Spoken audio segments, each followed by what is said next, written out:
আমার এই সেই কোরআনে কারীমের কথা, আমার বরত্বের কথা বলতে বলতে দিন শেষ হবে, রাত এসে যাবে, আবার রাত শেষ হয়ে যাবে, সপ্তাহ চলে যাবে, মাস চলে যাবে, বছর চলে যাবে, যুগের পর যুগ, শতাব্দীর পর শতাব্দী চলে যাবে। তারপর মা নাফিদাত কালিমাতুল্লাহ, আল্লাহর কালিমা ব্যাখ্যা করা শেষ হবে। সেই কোরআনে কারীম আমরা শোনার জন্য এসেছি। খুশি হয়ে বলেন আলহামদুলিল্লাহ। যে কোরআনে কারীম আল্লাহ দিয়েছেন বিশ্ববাসীর হেদায়েতের জন্য, বিশ্ববাসী এই সেই কোরআনে কারীমের কাছে এসে যদি হেদায়েত নিতে পারে, তাহলে মানুষের জন্য হবে কল্যাণ, মানুষের জীবনটা হবে সফল। কোরআনে কারীম থাকার পরে, পাওয়ার পরে কেউ যদি এর থেকে হেদায়েত নিতে না পারে, এর জীবন হবে ব্যর্থ। কথা কি বোঝা যায়? কোরআন দিয়েছেন আপনার আমার জীবন কেমনে চলবে ওই জন্যে। তাই আমাদের ময়দান যেদিন কায়েম হবে, ওই দিন মহান রব্বুল আলামিন এই সেই কোরআন সম্পর্কে জিজ্ঞেস করবে, ওয়া ইন্নাহু লাযিকরুল লাকা ওয়া লিকাওমিক ওয়া সাওফা তুসআলুন। সূরা বলেন আল্লাহু আকবার। এটা সূরা যুখরুফ। কোন সূরা? 43 নম্বর সূরা, 25 নম্বর পারা, 11 নম্বর পৃষ্ঠা, 44 নম্বর আয়াতের অংশ আমার আল্লাহ দিয়েছেন। রব্বুল আলামিন বলেন, কোরআনে কারীম আমি দিয়েছি জাতি গোষ্ঠী ধর্ম বর্ণ সবার জন্য, এটা প্রত্যেকের জন্য উপদেশ। কোরআন কার জন্য উপদেশ? মানুষের জন্য। আর আল্লাহ বলেন কিয়ামতের ময়দানে এই কোরআন সম্পর্কে জিজ্ঞেস হবে।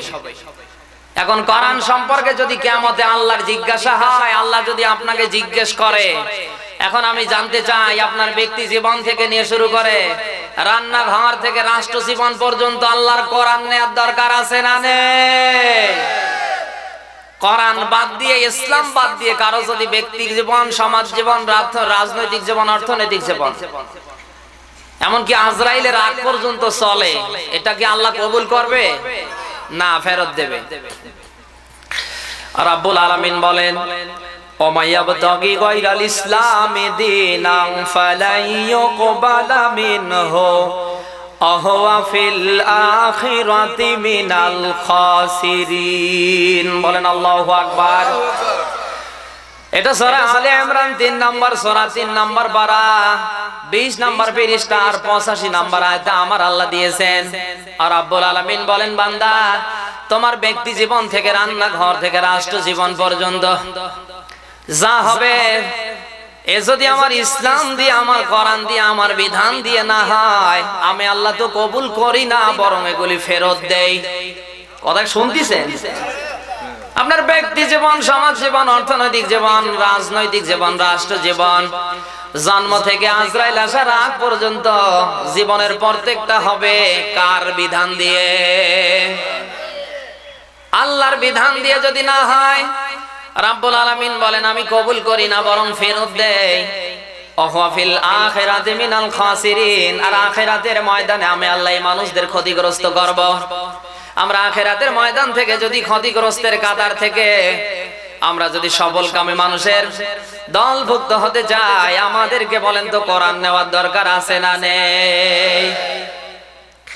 আমার ভাইরা, আজ আমাদের সমাজে একটা স্লোগান চলছে, সব সমস্যার সমাধান দিতে পারে। এটা দুনিয়ার কোন মানুষের বানানো স্লোগান না, এটা আমার আল্লাহর স্লোগান। রাব্বুল আলামিন বলেন, ওয়া নাযালনা আলাইকাল কিতাবাতি বায়ানান লিকুল্লি শাই ওয়া হুদাও ওয়া রাহমাতাও ওয়া বুশরা লিল মুসলিমিন। বলেন আল্লাহু আকবার। সূরা নাহল 14 নম্বর পারা, 16 নম্বর পৃষ্ঠার 89 নম্বর আয়াতে আমার আল্লাহ দিয়েছেন। রব্বুল আলামিন বলেন, সকল সমস্যার সমাধান আমি আল্লাহ দিয়েছি কোরআনে কারীমের ভিতরে। সুবহানাল্লাহ করতে পারেন না? আপনার ব্যক্তি জীবন কেমনে চলবে, পারিবারিক জীবন কেমনে চলবে, সমাজ জীবন কেমনে চলবে, রাজনৈতিক রাষ্ট্র জীবন, অর্থনৈতিক জীবন কেমনে চলবে, আখিরাতের ময়দানে কিভাবে আপনি আল্লাহর জান্নাতে যাবেন, সবকিছুর সমাধান আল্লাহ দিয়েছে কোরআনে। এখন কোরআনে কারীম বাদ দিয়ে, ইসলাম ধর্মের নিয়ম নীতি বাদ দিয়ে যদি আপনার ব্যক্তি জীবন, সমাজ জীবন, জীবনের এই নীতিগুলি চলে, তাহলে বেজার হবে কে? খুশি হবে কে? অনেকে বলছে আল্লাহ।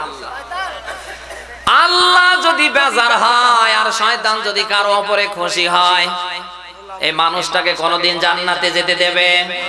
আল্লাহ এই লোকটাকে কোনোদিন জান্নাতে দেবে? এই জন্য দুনিয়ার যেটাই করেন না কেন এটাতে খুশি হওয়া লাগবে কার? আমরা কার খুশির জন্য করব? আল্লাহর খুশির জন্য করব। কারণ আল্লাহ যদি আমাদের উপরে খুশি থাকে, আমাদের হায়াতের উপরে বরকত দেবে কে? আমাদের শারীরিক মানসিক সর্ব অবস্থায় আমাদের সুস্থতা দেবে কে? জীবনের প্রত্যেকটা জায়গায় আমাদের সফল করে দেবে কে? এটা আল্লাহ পারে। আমার বন্ধুরা, এই জন্য মানব জীবনে কোরআনের গুরুত্ব আছে না নেই? মানুষ যদি ব্যক্তি জীবনে কোরআনে কারীম নিতে পারে, ওর জীবনটা আর ওইভাবে থাকে না, মহান আল্লাহ জান্নাতি জীবনে পরিপূর্ণ করে দেয়। তিরমিজি শরীফের হাদিস, আল্লাহর নবী দিয়েছেন, ইন্নাল্লাযী লাইসা ফি জাওফিহি শাইয়ুম মিনাল কোরআনি কালবাইতিল খরিফ। নবীজি বলেন, যার দেহে, যার বডি, যার শরীরে, কথা শুনতেছেন, কোরআনে কারীম নেই, তার দেহটা, তার বডিটা, তার শরীরটা, তার ব্যক্তি জীবনটা এটা একটা সারা বিরান বাড়ির মতো। যে বাড়িতে মানুষজন যখন বসবাস করে না, যায় না, হঠাৎ করে দেখবেন যে ওই বাড়িতে নানা ধরনের জীবজন্তু এসে বসবাস শুরু করে দেয়, বসবাসের অযোগ্য হয়ে যায়। কথা বলেন, আল্লাহর কোন বান্দার ব্যক্তি জীবনে যদি কোরআন না থাকে, ওটার জীবন থাকে না, ওটা পুরোটাই শয়তান দখল করে নেয়। এজন্য আজ আমরা দুনিয়ায় দেখি এমন এমন ব্যক্তির জীবন চলছে গো, শয়তান ওর জীবনের দিকে তাকিয়ে হাসে। কথা বলে না কেন? কারণ এমন এমন কাজ করছে, শয়তানও দেখে লজ্জা পায়, করা তো দূরের কথা। কোরআন শরীফে আল্লাহ দিয়েছে, ওয়া মাইয়াশু আন যিকরি রাহমানি নুখাইয়িদ লাহু শাইতানান ফাহুয়া লাহু করিন। সূরা বলেন আল্লাহু আকবার। এটা সূরা যুখরুফ, কোন সূরা? 25 নাম্বার পারা, 11 নাম্বার পৃষ্ঠার প্রথম নাম্বার লাইনের 36 নাম্বার আয়াতে আল্লাহ দিয়েছেন। কথা শুনতেছেন? রব্বুল আলামিন বলেন, কারো জীবনে যদি কোরআন না থাকে, আমার কোরআনের বিধান, আমার ইসলাম থেকে যদি কেউ মুখ ফিরিয়ে নেয়, আল্লাহ বলেন 1 নাম্বার আমার টার্গেট, আমি আল্লাহ ওই মানুষগুলির ব্যক্তি জীবনে, ওই মানুষগুলির জন্য শয়তানকে সঙ্গী বানিয়ে দেই। অনেকে সুবহানাল্লাহ বলছেন না। শয়তান যদি কারো সঙ্গী হয়, শয়তান যদি কারো বন্ধু হয়, শয়তান কি কোনদিন ওই মানুষগুলিকে ভালো কাজ করতে দেবে? সবাই বলেন, ইন্নাহু লাকুম আদুব্বুম মুবিন। সূরা বাকারা, কোন সূরা? 2 নাম্বার সূরা, 2 নাম্বার পারা, 11 নাম্বার পৃষ্ঠার 208 নাম্বার আয়াতের শেষের অংশে আল্লাহ দিয়েছেন। আল্লাহ বলেন, শয়তান তোমাদের প্রকাশ্য শত্রু, তোমাদের মা বাবাকে এই শয়তান বেহেশত থেকে বের করেছে। মা বাবা শয়তানের কাছে হেরে গিয়েছে, আমরা সন্তানেরা কি শয়তানের কাছে টিকতে পারবো? সবাই বলেন। কারো ব্যক্তি জীবনে যদি কোরআন না থাকে, আর এই লোকগুলি যদি কোরআন থেকে মুখ ফিরিয়ে নেয়, আল্লাহ বলেন আমি দায়িত্ব নিয়ে শয়তানকে ওই মানুষদের সাথী বানিয়ে দেই। আর শয়তান যদি কারো সাথী হয়, সঙ্গী হয়, বন্ধু হয়, শয়তান কোনদিন ওই লোকগুলিকে ভালো কাজ করতে দেবে না। রব্বুল আলামিন বলেন, শয়তান কেন তোমাদের ভালো কাজ করতে দেয় না? ক্বালা ফাবিমা আগওয়াইতানি লা আকাউদান্না লাহুম সিরাতাকাল মুস্তাকিম। বলেন আল্লাহু আকবার। সূরা আরাফ 8 নাম্বার পারা, 11 নাম্বার পৃষ্ঠার 16 নাম্বার আয়াতে আমার আল্লাহ তথ্যটা দিয়েছেন। রব্বুল আলামিন বলেন, শয়তান তোমাদের বন্ধু না, শয়তান তোমাদের প্রকাশ্য শত্রু। শয়তান সব সময় তোমাদের এই ভালো ভালো জায়গাগুলিতে গিয়ে থাকে। শয়তান সব সময় কোন জায়গায় থাকে? সবাই বলেন। শয়তান কোনদিন ওই সমস্ত হিন্দুদের দুর্গা পূজা, মা কালী পূজায়, শয়তান কোনদিন মমতা জাপা আসলে ওখানে যাবে না। কথা কি বোঝা যায়? কারণ শয়তান ওখানে গিয়ে করবে কি? যারা মমতা জাপাকে নিয়ে এসে গান গাইয়ে মঞ্চ মাতিয়ে তোলে, যারা শয়তানের কর্মকাণ্ড এই দেশে বাস্তবায়ন করে, শয়তান চিন্তা ভাবনা করে দেখে তোরা আমার বড় ভাই। এই কথা বলে না কেন? রব্বুল আলামিন বলেন, বান্দা শয়তান তোমাদের বন্ধু না, শয়তান তোমাদের শত্রু। আর এই শয়তান সব সময় ভালো ভালো জায়গায় থাকবে। তোমরা যাতে ওই ভালো ভালো জায়গাগুলিতে গিয়ে ভালো কাজ করতে না পারো, এই জন্য শয়তান ওই জায়গায় ব্যারিকেড দিয়ে ফেলে। কোরআনের মাহফিল ভালো কাজ না খারাপ কাজ? এখানে আসা ভালো কাজ না, না মন্দ কাজ? মসজিদে গিয়ে মুসলমানের সন্তান দাঁড়িয়ে নামাজ আদায় করবে, এটা ভালো কাজ না মন্দ কাজ? মুসলমানের সন্তান কোরআনের মাহফিলে সভাপতি হবে, কোরআনের মাহফিলে যা যা দরকার মুসলমানের সন্তান নিজের পকেটের টাকা খরচ করে করবে। এই কথা বলে না কেন? এটা ভালো কাজ না মন্দ কাজ? কিন্তু এই দেশে কোরআনের মাহফিল বন্ধ করে দেয় কারা? হিন্দুরা, বৌদ্ধরা, খ্রিস্টানেরা। কারা বন্ধ করে দেয়? এই যে 16 তারিখের প্রোগ্রাম ছিল কুমিল্লার লাকসাম, তার আগের দিনের প্রোগ্রাম ছিল, দুইটা মাহফিল আমার যারা বন্ধ করে দিল। এরা কি হিন্দু? এরা বৌদ্ধ? এরা খ্রিস্টান? এরা মুসলমান? কিন্তু মুসলমান, এদের রক্ত টেস্ট করলে মুসলমানের কোন রক্ত পাওয়া যাবে না। কথা বলে না কেন? কারণ মুসলমানের সন্তান কোনদিন কোরআনের মাহফিল বন্ধ করতে পারে না, কোরআনে বাধা দিতে পারে না। কথা বলেন, কারা বাধা দেয়? তাকিয়ে দেখেন, শয়তান পুরোটাই ওদের দখল করে নিয়ে আসে। কারণ কারো ব্যক্তি জীবনে যদি, কারো জীবনের উপরে যদি কোরআনে কারীম না থাকে, ওর জীবনটা আর ওটা থাকে না, পুরোটাই শয়তান দখল করে নেয়। রব্বুল আলামিন বলেন, বান্দা জানো, শয়তান যখন তোমাদের দখল করে নেবে, দুনিয়ার কোনো ভালো কাজ তোমাদেরও করতে দেবে না। কারণ ভালো কাজ করলে আমি আল্লাহ তোমাদের মাফ করে দেব, বিনিময়ে আমি আল্লাহ তোমাদের জান্নাত দেব। এটা কোনোদিন শয়তান চাবে না।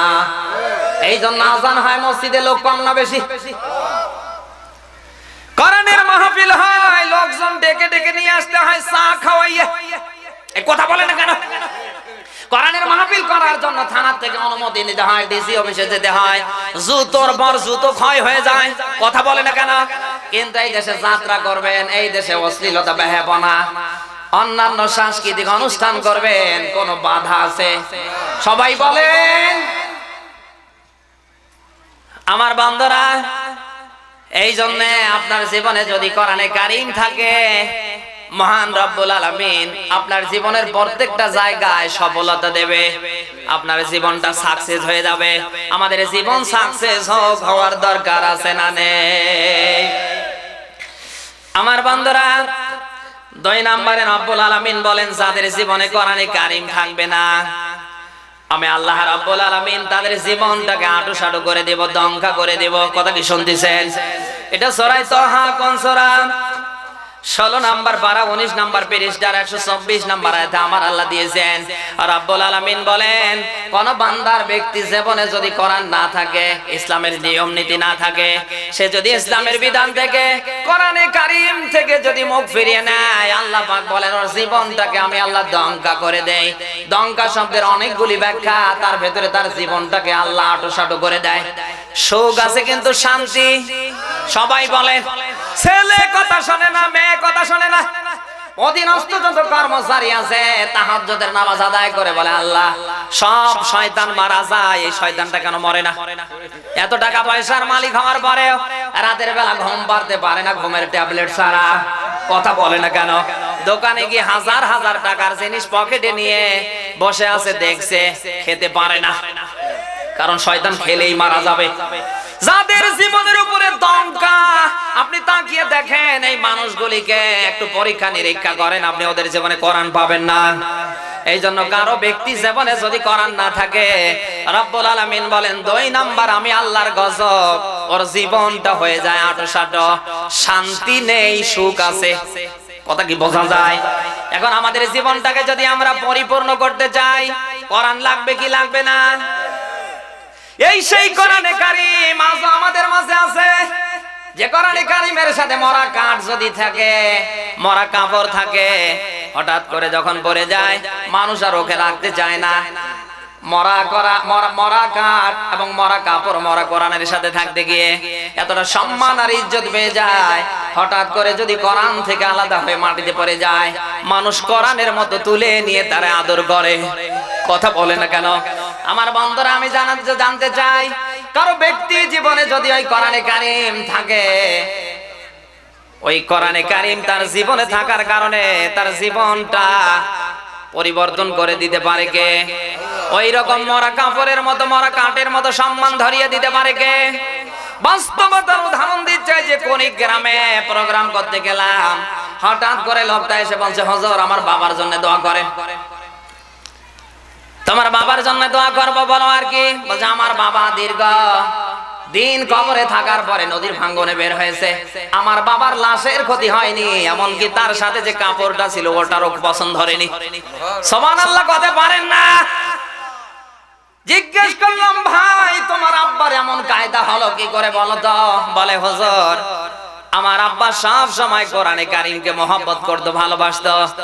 ওই কোরআনে কারীম এখনো আমাদের কাছে আছে না নেই?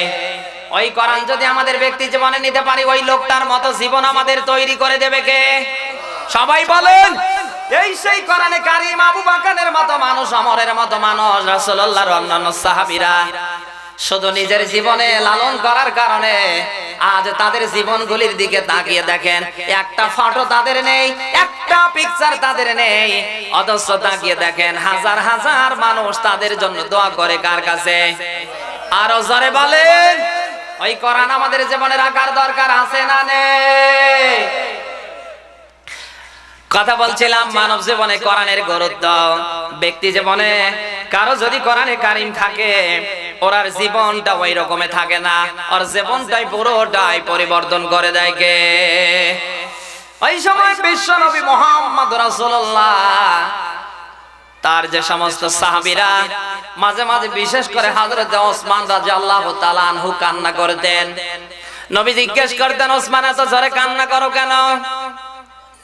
জাহান্নামের কথা বলা হলে, বিভিন্ন আযাব গজবের কথা বলা হলে তোমার চোখে পানি দেখি না, তোমারে কান্না করতে দেখি না। কিন্তু কবরের কথা বলা হলে, কবরের আযাব সংক্রান্ত বিষয় নিয়ে আলোচনা হলে তুমি কান্না করো কেন? হযরত ওসমান বলেন, হে রাসূল আমি এই জন্যই কবর সম্পর্কে চিন্তা ভাবনা করি, কবরের কথা শুনলে এই জন্যই আমি কান্না করি। মুসলমানদের প্রথম স্টেশন হলো কবর। কারো দুনিয়ায় যদি কবর ভালো হয়, গোটা আখিরাতের ময়দান তার জন্য ভালো হয়ে যাবে। শুধু তাদের জীবনে কোরআনে কারীম থাকার কারণে তাদের চিন্তা সব সময় ছিল মরার পরে কি হবে। কথা বলে না কেন? আজ যাদের জীবনে কোরআন আছে তারাও চিন্তা ভাবনা সব সময় করে, আমি দুনিয়ার ময়দানে যা করছি আল্লাহ কি আমারে মাফ করবে? যাদের জীবনে কোরআন আছে আপনি তাকিয়ে দেখেন, ওদের জীবনে কোনো দুই নাম্বারই নেই। এই কথা বলে না কেন? যাদের জীবনে কোরআন নেই, কোরআন পাবেন না, কোরআনের বিধান মানতে চায় না, আর ইসলামকে দুনিয়া থেকে উৎখাত করতে চায়, তাদের ভেতরেই আপনি দুই নাম্বারই। এই কথা বলেন না কেন? ওই সমস্ত মানুষেরা 41-71 টার্গেট নিয়ে বসে আছে। শয়তান রাত পর্যন্ত বাঁচতে পারবে কিনা কোনো গ্যারান্টি আছে? এই দুনিয়ায় যারা বেশি দিন বাঁচতে চায় তারা ভালো মানুষ না, তারা শয়তানের সেলাসামুন্ডা। কারণ এই দুনিয়ায় শয়তানের আকাঙ্ক্ষা বেশি দিন বাঁচার। আমার বন্ধুরা কি বলছি, যদি আপনার বিবেক থাকে, আবেগ দিয়ে নয়, একটা বার চিন্তা ভাবনা করেন, আজ যাদের জীবনে কোরআনে কারীম নেই তারাই দুনিয়া নিয়ে পড়ে আছে। শেয়ার পাওয়ার পরে 71-61 টার্গেট নিয়ে বসে আছে। কত হুজুর মারা লাগবে, আমরা মারবো, তারপরে শেয়ার ছাড়বো না। এই আইতাছে নেই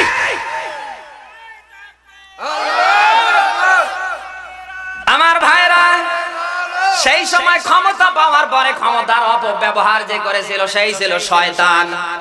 আজও ক্ষমতা পাওয়ার পরে যারা ক্ষমতার রাব ব্যবহার করে, অপব্যবহার করে, বোঝা লাগবে এরা মানুষ না, এরা মানুষ নামের শয়তান। সাউন্ড বাড়ান ভাই, কথা কি শুনতেছে আমার বান্দারা? যাদের ওই সময় যাদের জীবনে কোরআনে কারীম ছিল, যাদের ব্যক্তি জীবনে কোরআনে কারীম ছিল, তারা সব সময় কান্না করত, রব্বুল আলামিন দুনিয়ার এই ময়দানে আমার হায়াত শেষ হয়ে যাচ্ছে, মরার পরে যদি আমারে মাফ না করো, কিয়ামতের ময়দানে তুমি যদি আমারে দাঁড়িয়ে জিজ্ঞাসা করো, ও বান্দা দুনিয়ার ময়দানে 30-40 বছর তুমি বেঁচেছো, আমার নিয়ামত অনেকগুলি ভোগ করেছো, কোনটার হিসাব আজ দেওয়া লাগবে না, জমিন থেকে আমার সুস্বাদু পানি, ফরমালিন মুক্ত পানি খেয়েছো, এই পানি জীবনে কতগুলি খেয়েছো, আমি সব বাদ দিয়ে দিলাম, এক গ্লাস পানির হিসাব দাও। কি পারবে? সবাই বলেন। যাদের জীবনে কোরআন আছে, যাদের জীবনে কোরআন ছিল, তাদের টেন্ডেন্সি ছিল সব সময় চোখের পানিগুলি ঝরাতো আর কান্না করে বুক ভাসাতো। রব্বুল আলামিন দুনিয়ার এই ময়দানে আমি যা করছি, কিয়ামতের ময়দানে তুমি যদি আমারে মাফ না করো, আমার বাঁচার কোনো উপায় আপনার আছে, আমার আছে। আজ অনেকে নামাজ দিয়ে, রোজা দিয়ে, অন্যান্য আমল দিয়ে মনে করে কিয়ামতে আমি বেঁচে যাব। আপনারা নামাজ নিয়ে, রোজা নিয়ে, হজ নিয়ে, যাকাত নিয়ে, আমলের বস্তা নিয়েও আপনি ওই দিন আল্লাহর দরবারে বাঁচতে পারবেন না যদি আল্লাহ আপনাকে মাফ না করে। এই চিন্তা আছে নেই? আমার বন্ধুরা, কথা বলছিলাম মানব জীবনে কোরআনে কারিমের গুরুত্ব। ব্যক্তি জীবনে যদি কোরআনে কারিম আপনি নিতে পারেন, আপনার জীবন সাধারণ জীবন থাকে না, এটা জান্নাতি মানুষের জীবন হয়ে যায়। ওই সময় কোরআনে কারিম আবু বকর তার জীবনে নেয়ার কারণে 10 জন জান্নাতি মানুষদের ভেতরে আবু বকরকে আল্লাহ 1 নাম্বার করে দিয়েছে। আজও যদি আল্লাহর বান্দা হয়ে রাসূলের উম্মত হিসাবে ওই কোরআন আপনার ব্যক্তি জীবনে নিতে পারেন, আমার আল্লাহ তখনও ছিল, এখনো আছে। আমার আল্লাহ আবু বকরের মতো আপনাকেও বানিয়ে দেবে। আমার বন্ধুরা, মানব জীবনে যে কোরআনের গুরুত্বের কথাগুলি বলছিলাম, আজ যদি আমরা ব্যক্তি জীবনে কোরআনে কারিম নিতে পারি, আমাদের জীবন আল্লাহ সফল করে দেবে। 2 নম্বরে পারিবারিক জীবনে আজ যদি কোরআনে কারিম আমরা নিতে পারতাম, আমাদের পারিবারে যে সমস্যাগুলি চলছে একটাও চলতো না। যে সমস্ত পরিবারে আল্লাহর কোরআন নেই, ওই সমস্ত পরিবারের মেয়েরা, ওই সমস্ত পরিবারের সদস্যরা, আপনি তাকিয়ে দেখেন, যদি ওরা মেয়ে হয় হয়েছে কটকটি নতুবা কিরণমালা, আর যদি ছেলে হয়, পুরুষ হয় হয়েছে ডিপ জল মার্কা। কি কায়দা গো, যে পরিবারে কোরআন নেই, আপনি আগামীকাল খোঁজ নিয়ে দেখবেন, মহিলারা তো পুরোটাই কটকটি আর কিরণমালার দখলে চলে গেছে, আর পুরুষটা পুরোটাই ডিপ জল মার্কা হয়ে গেছে। এক একটা পরিবার যে কায়দায় চলছে, এটা পরিবার না। যে পরিবারে আল্লাহর কোরআন থাকবে না, ইসলামের বিধান থাকবে না, আল্লাহর হুকুম থাকবে না, ওটার পরিবার থাকে না, ওটা পুরোটাই জাহান্নাম বানিয়ে দেয় কে? সবাই বলেন। ছেলের দিকে তাকান, মেয়ের দিকে তাকান, স্ত্রীর দিকে তাকান। ছেলে কথা শোনে না, মেয়ে কথা শোনে না, স্ত্রী কথা শোনে না, এরকম পরিবার আছে না নেই? কার আছে হাত তোলেন তো দেখি। ওই জন্য হাত তুলছে। পরিবার জীবনে যদি কোরআনে কারিম থাকতো, মেয়ে পড়ে ক্লাস 7-এ, অন্তত এই ক্লাস 7-এ পড়ুয়া মেয়েটার হাতে কি আমরা 20,000 টাকা দামের মোবাইল তুলে দিতে পারতাম? সবাই বলেন। ছেলে পড়ে ক্লাস 10-এ, কত বড় দামি ফোন কিনে দিয়েছি। আমাদের পরিবারে যদি কোরআন থাকতো, ওই মেয়ের হাতে অত বড় মোবাইল আমরা কিনে দিতাম না। যদিও দিতাম, 7 দিনে 15 দিনে রাতের বেলায় মেয়ের মোবাইল চেক করতাম। মেয়ে আমার রাতের বেলা ঘুম পারে না, আল্লাহ আল্লাহ জিকির করে। স্ত্রী কি করছে? স্ত্রী আমার নামাজ পড়ে কিনা, আমার ছেলে মেয়ে নামাজ পড়ে কিনা, ইসলামের ফরজ বিধান মানছে কিনা। পরিবারে যদি কোরআন থাকতো, পরিবারের যে কর্তা ওগুলি অবশ্য মার্ক করে দেখতো। কথা বলেন। সূরা বাকারা কোন সূরা? সবাই বলেন। 2 নাম্বার পারা 17 নাম্বার পৃষ্ঠার 133 নাম্বার 233 নাম্বার আয়াতে আমার আল্লাহ দিয়েছেন, যারা দায়িত্বশীল পরিবারে, আপনার কাজ কি? ওই পরিবারের যত সদস্য আছে, এমনকি মেয়ে লোকটা পর্যন্ত, তাদের যেটা যখন দরকার আপনার পূর্ণ করা। কথা কি বুঝতেছেন? এখন আপনি সব চাহিদা ছেলের পূরণ করছেন, মেয়ের পূরণ করছেন, আপনার স্ত্রীর পূরণ করছেন, কিন্তু আপনার ছেলে ইসলাম মানে না, মেয়ে ইসলাম মানে না, আপনার স্ত্রী ইসলামের একটা ফরজ বিধান মানে না। এই ব্যাপারে আপনার কোনো মাথা ব্যথা নেই। এই কথা বলেন না কেন? আপনি দুনিয়ার ধান্দার জন্য একটু তরকারিতে লবণ কম বেশি হলে বউ মারেন। এমনও দেশে বউ পাগলা দেওরা আছে গো, নেই? সামান্য দুনিয়ার একটু স্বার্থের ঘাটতি হলে পরে আপনার স্ত্রীর উপরে এত জুলুম নির্যাতন আপনি করেন, মেয়ের উপরে ছেলের উপরে করেন। মেয়ে একটু ছেলে একটু রেজাল্ট খারাপ করেছে, এই জন্য 7 দিন আর বাজারে দেখা যায় না। কিন্তু অথচ ওই মেয়েটা ইসলামের বিধান থেকে, আল্লাহর কোরআন থেকে, ইসলামের ফরজ বিধান থেকে মেয়ে ছেলে স্ত্রী আলাদা হয়ে জাহান্নামে গিয়ে বসে আছে, ওই ব্যাপারে কোনো খবর নেই। বুখারী মুসলিমের হাদিস, কুল্লু রাঈন ওয়া কুল্লু মাসউলুন, প্রত্যেকই দায়িত্বশীল, আর প্রত্যেক দায়িত্বশীলকে দায়িত্বের ব্যাপারে জিজ্ঞেস করবে কে? সবাই বলেন আপনার পরিবারের ব্যাপারে আপনাকে আল্লাহ জিজ্ঞেস করবে। এখন পরিবারের এই সদস্যদের জীবনে যদি আপনি কোরআনে কারীম তুলে দিতে না পারেন, কোরআনের নিয়ম নীতি দিয়ে তাদের জীবনটাকে আপনি দুনিয়ায় চালাতে না পারেন, ওদেরকে আল্লাহ ধরবে না, আপনাকে ধরবে। কারণ আপনার রিকশা চালা, ভ্যান চালা, অটো চালা, মানুষের বাড়িতে কামলা দেওয়া টাকায় ওদের পায়ের জুতো। এই কথা বলে না কেন? কিয়ামতের ময়দান যেদিন কায়েম হবে, অধিকাংশ ছেলে মেয়ে, অধিকাংশ পরিবারের সদস্যদের জোড়া পায়ের লাথি খেয়ে মানুষ জাহান্নামে যাবে। সূরা হামিম সেজদা কোন সূরা? 24 নম্বর পারা, 18 নম্বর কি 19 নম্বর ব্যারিস্টার 29 নম্বর আয়াতে আল্লাহ তথ্যটা দিয়েছেন। কিয়ামতের ময়দান যেদিন কায়েম হবে, অধিকাংশ পরিবারের সদস্য, ছেলের মেয়ের, এমনকি নিজের ঘরের বউয়ের জোড়া পায়ের লাথি খেয়ে অনেক মানুষ আমলের বস্তা নিয়ে থাকবে জান্নাতে যাওয়ার, কিন্তু ওদের জোড়া পায়ের লাথি খেয়ে জাহান্নামে যাবে। কারণ কি? কারণ ওর পরিবারের উপরে আল্লাহর ভয়ও তুলে দেয়নি, পরিবারের সদস্যদের হাতে কোরআনে কারীম তুলে দেয়নি, উদ্বুদ্ধ কোনদিন করেনি ইসলামের ফরজ বিধান মানা লাগবে। কথা বলেন। যাদের মেয়ে আছে, স্ত্রী আছে, পরিবারের যত সদস্য আছে, ভয় দেখা লাগবে কার? বিধান মানা লাগবে কার? এখন ছেলে মেয়ে স্ত্রী ইসলামের বিধান যদি না মানে, কোরআনে কারীমের বিধান যদি না মানে, তাহলে আপনার কি করা লাগবে?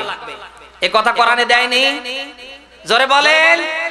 ইসলামের বিধান বাদ দিয়ে ইসলামের বিরুদ্ধে যারাই চলবে, সে যদি নিকটতম আত্মীয় স্বজন হয়, তার বিরুদ্ধে অবস্থান নেওয়া লাগবে। আমরা পারবো তো? এই সামিয়ানার নিচেই শেষ। এমনও মানুষ আমরা আছি গো, বাড়িতে গিয়ে কিছু বলতে পারবো না। কথা কি বোঝা যাচ্ছে? আমার ভাইরা, মানব জীবনে কোরআনে কারীমের গুরুত্বের কথা বলছিলাম। আজ যদি আমাদের পারিবারিক জীবনে কোরআনে কারীম থাকতো, আমাদের এই পরিবারে যে অশান্তি একটাও থাকতো না। আমার তো মনে হয় প্রত্যেকটা পরিবার আল্লাহর জান্নাত দুনিয়ায় হয়ে যেত। যে সমস্ত পরিবারে কোরআনে কারীম আছে, আপনি তাকিয়ে দেখেন, এই পরিবারগুলিতে শান্তি দিয়ে ভরপুর করে দিয়েছে কে? এজন্য পরিবারে আল্লাহর কোরআন রাখার দরকার আছে না নেই? অর্থনৈতিক জীবনে কোরআনে কারীম, আজ যদি আমাদের অর্থনৈতিক জীবনে কোরআনে কারীম থাকতো, দুনিয়ার ময়দানে আমি আপনি যে উপার্জন করছি অন্তত হালাল ভাবে করতাম। কথা বলে না কেন? ভাই মরে যাওয়ার পরে আস্তে করে ভাইয়ের জমি যারা জাল দলিল করে নেয়, নিজের জমি 60 শতক, আইল ঠেলতে ঠেলতে আরো 5 শতক যারা বাড়ায়, এই কথা বলে না কেন? যারা এই দেশে দাড়ি নিয়ে, টুপি নিয়ে মসজিদের সামনের কাতারে চেয়ারে বসে যারা আল্লাহ আল্লাহ করে, আবার পিছনে তাকালে দেখা যায় জমজমাট যারা সুদের ব্যবসা করে, অবৈধ পন্থায় কলমের খোঁচা দিয়ে যারা কোটি কোটি টাকা মারে, অপরের হক যারা নষ্ট করে, হরণ করে, এই মানুষগুলির ভেতরে যদি কোরআনে কারীম থাকতো, দুনিয়ার এই ময়দানে কি কোনোদিন মানুষের হক নষ্ট করতে পারতো? সবাই বলেন। আজকে আপনি তাকিয়ে দেখেন, যাদের অর্থনৈতিক জীবনে কোরআনে কারীম নেই, তারা এই দুনিয়ার ময়দানে ডাকাত, তারা এই দুনিয়ার ময়দানে বড় বড় সন্ত্রাসীদের গডফাদার। এই যে দাড়ি নিয়ে, টুপি নিয়ে, ইসলামিক ফাউন্ডেশনের মহাপরিচালক এই যে শামীম আফজাল, কি চেহারা গো!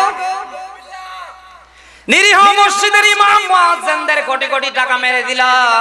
এই লোকটার ভেতরে যদি কোরআনে কারীমের ভয় থাকতো, আল্লাহর ভয় থাকতো, ইসলামের বিধান থাকতো, কিয়ামতে জবাব দেওয়া লাগবে এমনটা থাকতো, অন্তত এই লোকটা এগুলি এমনি এনে ফেরত দিত। আজ যাদের জীবনে আপনি তাকিয়ে দেখেন, যে কোনো পন্থায় যারাই কোরআনে কারীম থেকে আলাদা হয়ে জীবন চালাচ্ছে, যাদের জীবন আলাদা হয়ে চলছে, আপনি তাকিয়ে দেখেন ওদের জীবনে কোনো কোরআন আপনি পাবেন না। আর যাদের জীবনে কোরআন থাকবে না, তারা এগুলি করতে ভালোবাসে। কথা বলেন। আজ আমাদের দেশে হক নষ্ট করার জম এই দেশে আছে না নেই? যারা মানুষের হক নষ্ট করে, মেয়ের হক যারা নষ্ট করে, ছেলেকে সব দিয়ে দেয় আর মেয়ের মাথায় হাত বুলে আল্লাহ আল্লাহ করে। যারা এমন কাজ এই দুনিয়ার ময়দানে করে, এদের জীবনে যদি কোরআনে কারিম থাকতো, আমার তো মনে হয় জমি জায়গা ছেলেকেও দিত, মেয়েকেও দিত। কথা বলেন না কেন? আজ অনেকেই জমি জায়গা সব ছেলের নামে লিখে দেয়, আর মেয়ের মাথায় হাত বুলে দোয়া করে, আর কাবা শরীফে গিয়ে আল্লাহ আল্লাহ করে। এমন কোয়ালিটির মানুষ আছে না নেই? সবাই বলেন। হক দুইটা, একটা আল্লাহর আর একটা বান্দার। আল্লাহর হক আল্লাহ ইচ্ছা করলে আপনাকে মাফ করে জান্নাতে দিতে পারে, কিন্তু বান্দার হক, বান্দাকে যদি দুনিয়ায় কোনোভাবে আপনি কষ্ট দেন, বান্দার যদি ক্ষতি করে ফেলে, বান্দা যদি মাফ না করে, মাফ করবে না কে? সবাই বলেন। আমার বন্ধুরা, আজ এই দুনিয়ার এই ময়দানে অনেকের অর্থনৈতিক জীবন চলছে সব 2 নম্বরে চুরি চোট্টা দিয়ে। তিরমিজি শরীফের হাদিস, হযরত আব্দুল্লাহ ইবনে মাসউদ রাদিয়াল্লাহু থেকে বলেন, কিয়ামতের ময়দান যেদিন কায়েম হবে, ওই দিন মহান রব্বুল আলামিন বান্দাকে 5টা প্রশ্ন করবে। কয়টা? সবাই বলেন। 5টা প্রশ্নের 3 নাম্বার প্রশ্ন আল্লাহ করবে, বান্দা দুনিয়ার ময়দানে তোমাকে কোটি কোটি টাকার মালিক বানিয়েছিলাম, অনেক জমি জায়গার মালিক বানিয়েছিলাম, দুনিয়ার ময়দানে বিশিষ্ট ব্যবসায়ী বানিয়েছিলাম, অন্যরা ভ্যান চলে খেয়েছিল, রিকশা চালে খেয়েছিল, মানুষের বাড়ির কামলা দিয়েছিল, কিন্তু তোমাকে আমি কোটি কোটি টাকার মালিক বানিয়েছিলাম। এখন এই মুহূর্তে আমি আল্লাহ তোমার কাছে জানতে চাই, তোমার এই অর্থনৈতিক জীবনে এত কিছু হয়েছে কেমনে আমারে বলো। আজ অনেকের জমি জায়গা, দালান কোঠা, অনেকের ব্যাংকে টাকা ঢুকছে সব অবৈধ পন্থায়। খোঁজ নিয়ে দেখবেন, হয় সুদের, নতুবা ঘুষের, নতুবা 2 নাম্বারি, নতুবা সিটার বাটপার দ্বারা। কারো জীবনে যদি অর্থনৈতিক দিকটা কোরআনে কারিম দিয়ে চলে, কথা শুনতেছেন, এই লোকটা কোনদিন কারো কলমের খোসা দিয়ে কোটি কোটি টাকা মারতে পারবে, সুদ খেতে পারবে, কারো হক নষ্ট করতে পারবে? কি এক একটা দায়িত্বশীল এই দেশে গো! রাস্তার বাজেট আসে এত, মসজিদের বাজেট আসে, ঈদগার বাজেট আসে, শয়তান ওটা পর্যন্ত নিজের বাবার মনে করে খায়। আর এই সমস্ত আনকালচার মানুষ মসজিদে গিয়ে সামনের কাতারে চেয়ারে বসে আল্লাহ আল্লাহ করে। এই এর আল্লাহ আল্লাহ কোনো কাজ হবে? সবাই বলেন। ইবাদত কবুল হওয়ার যত মাধ্যম, বিশেষ করে আমি পেয়েছি 2টা। 1 নম্বরে আমি যেটা পেয়েছি, ইবাদত হওয়া লাগবে কার জন্য? হজ করেন, যাকাত দেন, দান করেন, নামাজ পড়েন, যেটাই করেন কাকো দেখানোর জন্য, রিয়া নাম নাচ নিয়ে করলে হবে না, পুরোটাই হওয়া লাগবে কার জন্য?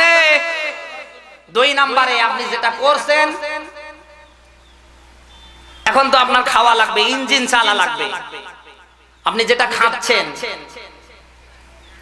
এটা হালাল হওয়া লাগবে। কি হওয়া লাগবে? সুদ ঘুষ জম্মের খাচ্ছে, আর দাড়ি বড় করছে, বিয়া বিশাল বড় পাগড়ি পরে বেড়াচ্ছে, এর ইবাদত কবুল হবে?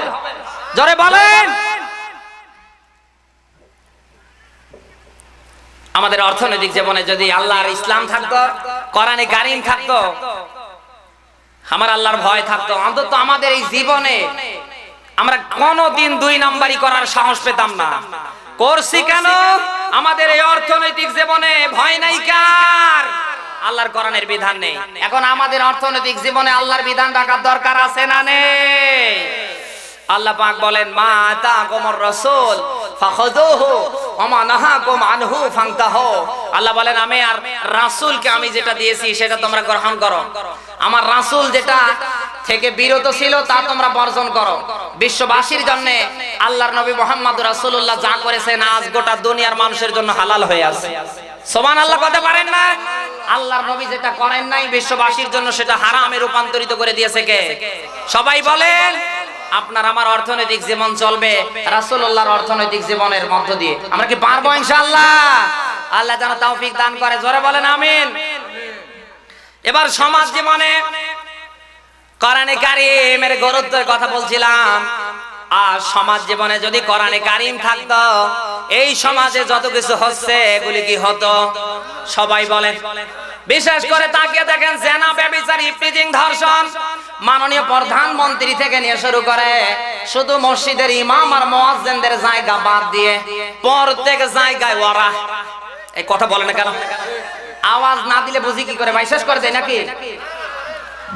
মাননীয় প্রধানমন্ত্রী থেকে নিয়ে শুরু করে ইমাম, দের জায়গা বাদ দিয়ে প্রত্যেক জায়গায় ওরা থাকার পরে আপনি তাকিয়ে দেখেন ওরাই ধর্ষিতা, ওরাই অপমান অপদস্থ, যত কোর্টে মামলা মোকদ্দমা সব ওদেরই। কথা বলে না কেন? আজ এই দেশে মাননীয় প্রধানমন্ত্রী দেশকে ডিজিটাল এবং দারিদ্র মুক্ত করার জন্য যত কিছু করেছে, আমার তো মনে হয় কোরআনে কারিম দিয়ে যদি করার সিদ্ধান্ত নিত আর করত, আমার এই দেশটা ডিজিটাল হতে 41-71 লাগতো না, আমার তো মনে হয় 41 ঘন্টায় হয়ে যেত। আজ এই টেনশনে পুলিশ আছে না নেই, প্রশাসন আছে না নেই, চেয়ারম্যান চৌকিদার দাপাদার সবাই টেনশনে আছে। মেয়েরা স্বাধীনভাবে রাস্তা পথে হাঁটতে পারে না, কলেজে যেতে পারে না, হাই স্কুলে যেতে পারে না, ইউনিভার্সিটিতে গিয়ে ক্লাস করতে পারে না, ওখান থেকে বাড়িতে শান্তিতে আসতে পারে না। কথা বলে না কেন? অথচ মাননীয় প্রধানমন্ত্রী জনাব বিচার ইফতিজিং এর বিরুদ্ধে আইন পাশ করে বসে আছে। কথা বলে না কেন? আজ এই দেশে যদি সমাজ জীবনে কোরআনে কারিম থাকতো, এই সমাজে যা হচ্ছে অন্তত জেনা ব্যভিচারটা যদি আল্লাহর কোরআন দিয়ে হতো, যারাই করবে নারী হোক আর পুরুষ হোক, এরা যদি বিবাহিত হয় তাহলে কোমর পর্যন্ত মাটির নিচে পুঁতে ইট পাটকেল দিয়ে ওদেরকে মারা লাগতো। আরে মার চলতো ততক্ষণ, ওরা মরেনি যতক্ষণ। আর অবিবাহিত নারী আর পুরুষ যদি হয় তাহলে তো কোনো কথাই নেই। কথা কি শুনতেছেন? একটা জেনাকারিনীর বিচার, একটা ধর্ষকের বিচার এমন কায়দায় যদি বাংলার মাটিতে কোরআনে কারিম দিয়ে হতো, আর এটা যদি মিডিয়াগুলির দ্বারা দেখানো হতো, আমার তো মনে হয় কলেজের গেটে গিয়ে, হাই স্কুলের গেটে গিয়ে বিভিন্ন কায়দায় মেয়েদেরকে আজ যারা উত্তপ্ত করছে, আমার তো মনে হয় করা তো দূরের কথা, যুবকদের রাতের বেলার স্বপ্ন দোষ বন্ধ হয়ে যেত। কি কথা ঠিক আছে না? কোরআন বাদ দিয়ে এদেশে ধর্ষণ, এদেশে জেনা ব্যভিচার বন্ধ করার জন্য যত পদক্ষেপ নেক না কেন, বন্ধ হবে, আরো বাড়বে। আজ সমাজে চুরি ডাকাতি ছিনতাই রাহাজানি কমছে না বাড়ছে? কোরআনে কারিম দিয়ে যদি এই চোর সুন্নিদের বিচার হতো, আমার তো মনে হয় মিডিয়ায় যদি এগুলি প্রকাশ করা হতো, একটা চোরের হাত যদি কেটে দেওয়া হতো, যারা স্বভাবে চুরি করবে তাদের হাত কেটে দেওয়া লাগবে। কথা কি বোঝা যায়? আমার ভাইরা, আমার তো মনে হয় বাংলাদেশে নতুন করে চোর ডাকাত আমরা খুঁজে পেতাম না। এজন্য আমাদের সমাজ জীবনে কোরআন রাখবে কি লাগবে না? বিশ্বনবী মুহাম্মদ রাসূলুল্লাহ সেই সময়ের সমাজ জীবনটাকে এত সুন্দর করে ভালো করলেন শুধুমাত্র কোরআনে কারিম দিয়ে। যে সমাজের মানুষেরা এতটাই খারাপ ছিল, জ্বর ছিল যার, ক্ষমতা ছিল তার, কথা বলেন না কেন? আমার ভাইরা, এক একটা মানুষ 8টা-10টা মেয়ে মানুষ ভোগ করতে পারত, মেয়ে সন্তান জন্ম নিলে আসার দিয়ে দুনিয়া থেকে বিদায় করে দিত। ওই মরা ওই জমিনটাকে বিশ্বনবী মুহাম্মদ রাসূলুল্লাহ জিন্দা করেছেন কোরআনে কারিম দিয়ে। আজ ওই বাংলাদেশ যদি আমরা ডিজিটাল করতে চাই, কোরআনে কারিমের বিকল্প নেই। আমাদের সমাজ জীবনে কোরআনে কারিমের দরকার আছে না নেই? আজ আমরা সমাজ জীবনে এমন এমন মানুষকে চেয়ারে বসিয়েছি গো, জুমার নামাজ তো দূরের কথা, ঈদের নামাজও অনেক নেতা পড়ে না। কি নেতা গো! ভোটের আগে নেতার মাথায় কয়েক ধরনের টুপি, আর এখন নেতা মসজিদ মুখী হওয়া তো দূরের কথা, মসজিদের বিরুদ্ধে। আমার বন্ধুরা, আজ যদি সমাজ জীবনে যে সমস্ত নেতা আমরা বানিয়ে ফেলেছি, অন্তত সমাজ জীবনে এই নেতাগুলিকে যদি কোরআন হাদিসের চশমা দিয়ে নির্বাচন করতাম, কোন নেতা 2 নাম্বারই করতে পারত না। কিন্তু আমরা নেতা তো বানিয়েছি ওই কায়দায়, 1 কাপ লাল পানি আর 1 প্যাকেট বিড়ি। আজ সমাজ জীবনে যদি কোরআনে কারিম দিয়ে নেতা নির্বাচন হতো, কোন নেতা এই দেশে 2 নাম্বারই করতে পারত? রাস্তা মেরে খাচ্ছে, গম মেরে খাচ্ছে, ইউনিয়ন মেরে খাচ্ছে, কত কায়দায় মার দিচ্ছে। অথচ সমাজ জীবনে নেতা নির্বাচন করার সময় আমাদের কোরআন নেওয়ার দরকার আছে না নেই? সবাই বলেন, আমরা যদি আমাদের সমাজ জীবনে কোরআনে কারিম নিতাম আর এই নেতাদেরকে অন্তত কোরআন দিয়ে নির্বাচন করতাম, প্রত্যেকটা নেতা আল্লাহওয়ালা হয়ে যেত। জনগণের পাহারাদার হয়ে যেত। কথা বলেন। খলিফাতুল মুসলিমিন ওই সময়ের সমাজ জীবনের এমন একজন নেতা ছিল, কিন্তু খলিফাতুল মুসলিমিনের সমাজ জীবনে কোরআনে কারীম থাকার কারণে রাতের বেলা ঘুম পাড়তে পারে না। নিজের স্ত্রীকে হাত ধরে উঠিয়ে নিয়ে মানুষের বাড়ি বাড়ি ঘরে। আমার বন্ধুরা, প্রধান অতিথি আসছে, লিল্লাহে তাকবীর, প্রধান অতিথির আগমন, লিল্লাহে তাকবীর। আমার ভাইরা, যে কথা বলছিলাম, সমাজ জীবনে নেতা নির্বাচন করা লাগবে কার দিকে তাকিয়ে, কার বিধান দিয়ে?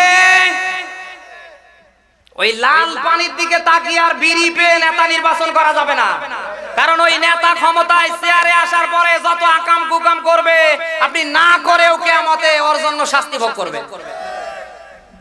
বাজারে একটা ছাগল কিনতে গেলে টাকা নেয়, অথচ ছাগলকে যখন দড়ি ধরে আপনি টানেন, ছাগল আপনার কাছে আসতে চায় না। কথা বলে না কেন? ছাগল চিন্তা করে আসলে এই লোকটা নিয়ে যে আমাকে কি জবাই করবে না আমার দ্বারায় বংশ বাড়াবে। একটা ছাগল চিন্তা করছে, আর একটা আশরাফুল মাখলুকাত এক প্যাকেট বিড়ি আর একটা লাল পানি, লাল লাল চার কারণে এমন এমন মানুষকে ভোট দিয়ে নেতা হিসেবে চেয়ার দিচ্ছে গো। সমাজে নেতা হওয়ার পরে এক ওয়াক্ত নামাজ পর্যন্ত পড়ে না, রাস্তা খায়, টেস্টেরি খায়, কালবাট খায়, পর্দা খায়। আমার বন্ধুরা, এই জন্য সমাজ জীবনে আমাদের কোরআন রাখার দরকার আছে না নেই? সমাজ জীবনে যদি কোরআন থাকে, আল্লাহ পাক বলেন, ওয়ালা ওয়ান্না আহলাল কোরআন আমানু ওয়াত্তাকাউ লাফাতাহনা আলাইহিম বারাকাতিম মিনাস সামাই ওয়াল আরদ। জোরে বলেন আল্লাহু আকবার। এটা সূরা আরাফ, কোন সূরা? 9 নম্বর সূরা, 2 নম্বর পারা, 96 নম্বর আয়াতের অংশে আল্লাহ বলেন, কোন জনপদের, কোন নগরের, কোন রাষ্ট্রের মানুষ যদি কোরআনে কারীমের ভয়, আল্লাহর ভয় নিতে পারে এবং ঈমানটাকে তাজা করতে পারে, আল্লাহ বলেন আমার আসমান আর জমিনের বরকতের দরজা আমি আল্লাহ তাদের জন্য খুলে দেই।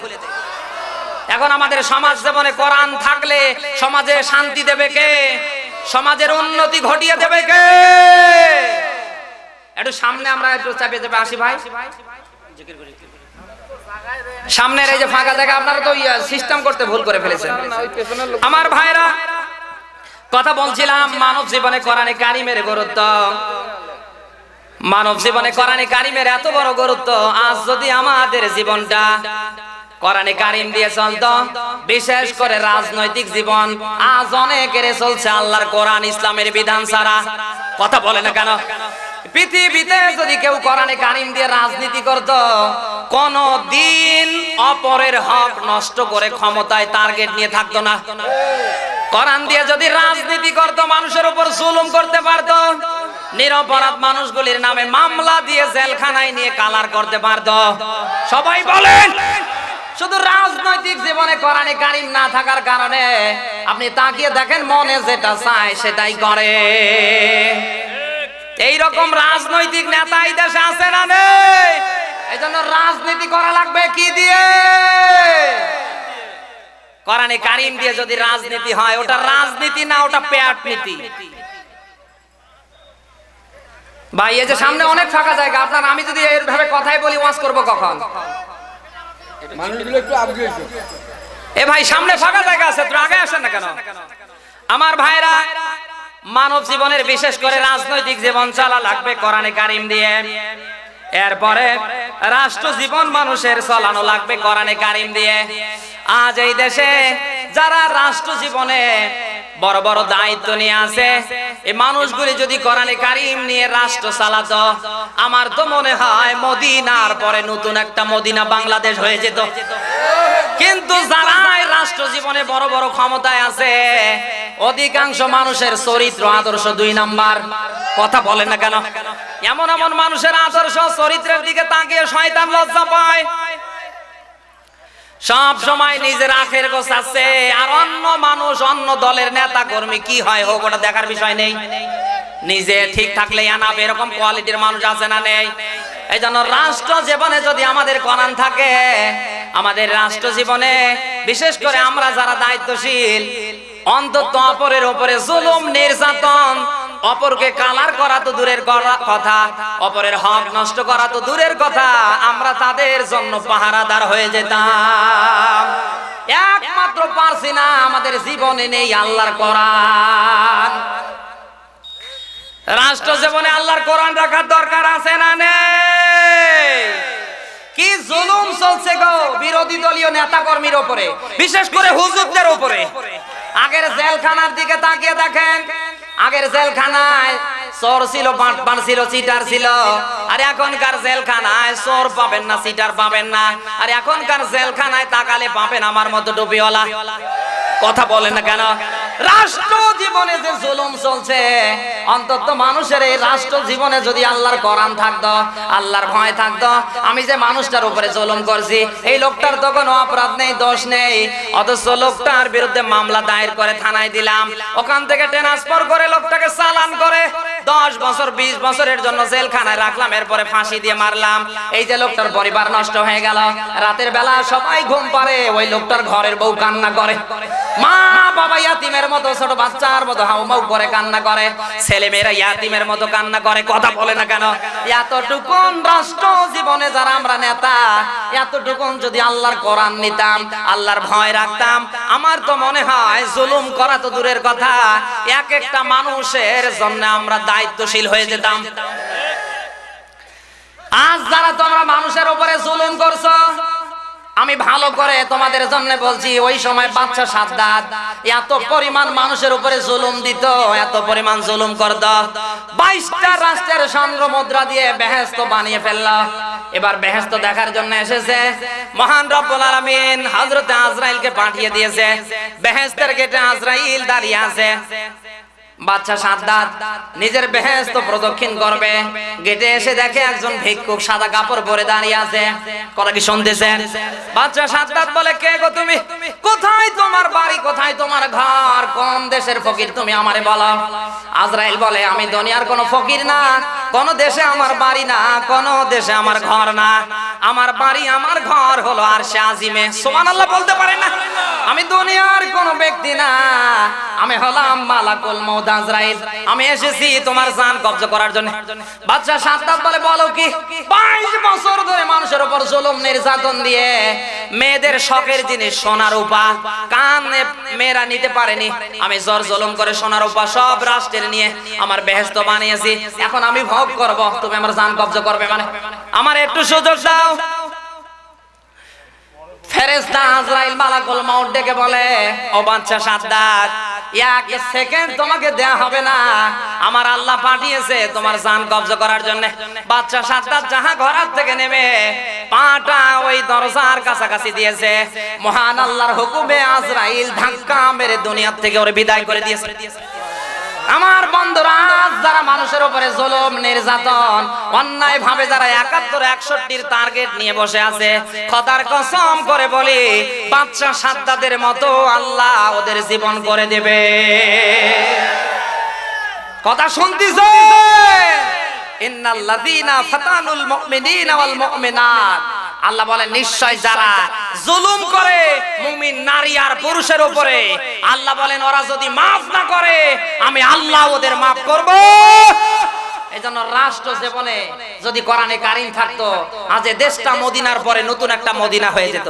কি নেই আমার বাংলাদেশে? সব শকুনেরা, সব হনুমানেরা আমাদের এই দেশটাকে দখল করার চেষ্টায় আছে। মদিনার পরে মাটির নিচে যদি কিছু থেকে থাকে, এই বাংলাদেশের মাটির নিচে আছে।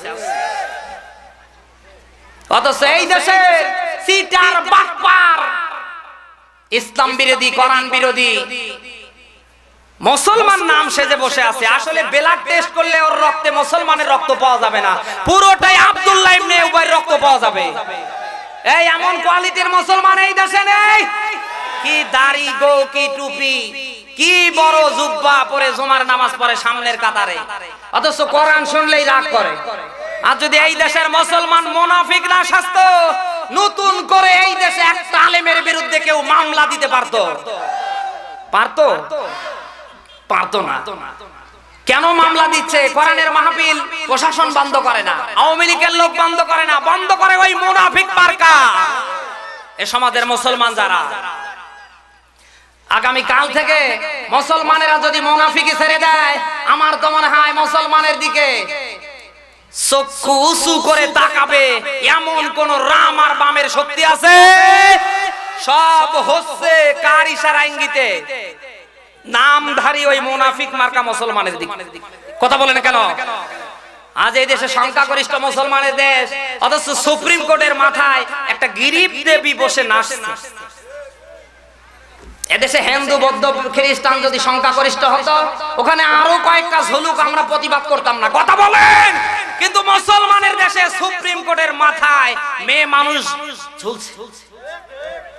প্রতিবাদ করার কোন ভাষা আছে? নেই। আর যদি এই দেশের মুসলমানেরা মুনাফিক ছাড়া বন্ধ করে দেয়, আমার তো মনে হয় এই দেশে নতুন করে কোন মুসলমানের উপরে কেউ জুলুম করতে পারবে। মুনাফিকরত অবস্থায় যদি কেউ মারা যায়, স্বয়ং ফেরেশতা জিবরাইল এসে যদি ওর জানাজা পড়ায়, আল্লাহ কি কবুল করবে না ফেরত দেবে? ওই সময় আব্দুল্লাহ ইবনে উবাইর জানাজা নিয়ে আল্লাহর নবী দাঁড়িয়েছিলেন। মহান রব্বুল আলামিন বললেন, হে রাসূল, কার জন্য জানাজার নামাজ নিয়ে দাঁড়িয়ে গিয়েছেন? এর জন্য জানাজার নামাজ আপনি পড়বেন না, এর কবরের পাশে দাঁড়িয়ে আপনি কোনো দোয়াও করবেন না। কথা শুনতেছেন? এটা সূরা তাওবা, কোন সূরা?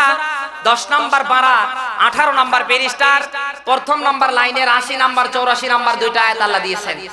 আল্লাহ বলেন, হে রাসূল, কার জানাজা নিয়ে দাঁড়িয়ে গিয়েছেন? এর জানাজার নামাজও পড়বেন না, এর কবরের পাশে কোনো দাঁড়িয়ে দোয়াও করবেন না, কারণ এ ছিল মুনাফিক। এর পুরো জীবনটা চলেছে আমি আল্লাহর বিরুদ্ধে, আপনি রাসূলের বিরুদ্ধে।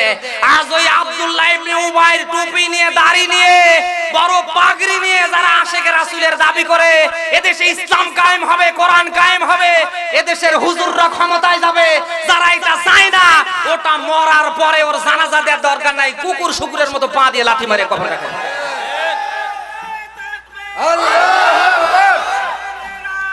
ঘরে ঘরে চলো আমার ভাইরা, মুনাফিকি করবেন না।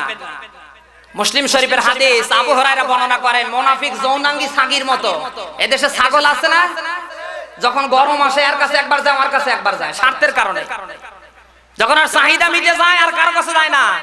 এদেশে মুনাফিক যারা, তারা ওই কোয়ালিটির, যখন যেদিকে বৃষ্টি যেদিকে ওরা আসতে পারে ছাতা ঘুরিয়ে দেখে। মুসলমান কখনো মুনাফিক সাজতে পারে? আরো জোরে বলেন। মুসলমান সব সময় মাথা নত করে আত্মসমর্পণ করে কার কাছে? মুসলমান কোন মানুষের কাছে মাথা নত করতে, মুনাফিকরা মানুষের কাছে মাথা নত করতে পারে। আর মুনাফিকরা সব সময় তার জীবন চালাবে কার আইন দিয়ে? আল্লাহর আইন দিয়ে। মুসলমান সব সময় তার জীবনের সবকিছু চালাবে কার আইন দিয়ে? আর মুনাফিক সব সময় তার জীবন চালাবে মানব রচিত আইন দিয়ে। এদেশে তারাই সেই সময় ইসলামের বিরোধিতা করেছিল যারা ছিল নামধারী মুনাফিক। আজও দুনিয়ার ময়দানে যারা ইসলামের বিরোধিতা করছে, আপনি তাকিয়ে দেখেন, তারা নামধারী মুসলমান নামের মুনাফিক। কথা বলেন। এই মুনাফিক দেখার জন্য কোথায় যাওয়া লাগবে না। এই দেশে মুনাফিক আছে না নেই? রব্বুল আলামিন বলেন, ইন্নাল মুনাফিকিনা ফিদ দারকি আসফালি মিনান নার। সূরা নিসা কোন সূরা? 145 নম্বর আয়াতে আল্লাহ দিয়েছেন যে মুনাফিকদের জায়গা হলো জাহান্নামের নিম্নতম স্তরে। মুনাফিকদের জায়গা কোথায়? জাহান্নামের নিম্নতম স্তরে। আমার ভাইরা, এইজন্য আমাদের রাজনৈতিক জীবনে, রাষ্ট্রনৈতিক জীবনে আল্লাহর কোরআন রাখার দরকার আছে না নেই? আল্লাহর কোরআন রাখতে গিয়ে যদি আমাদের উপর জুলুম আসে, ঝড় আসে, বৃষ্টি আসে, এটা জুলুম না, এটা ঝড় না, এটা আল্লাহর জান্নাতে যাওয়ার কাফারা। কি কোরআনের জন্য সময় দিতে পারবো তো ইনশাআল্লাহ? আল্লাহ যেন তৌফিক দান করে, জোরে বলেন আমিন।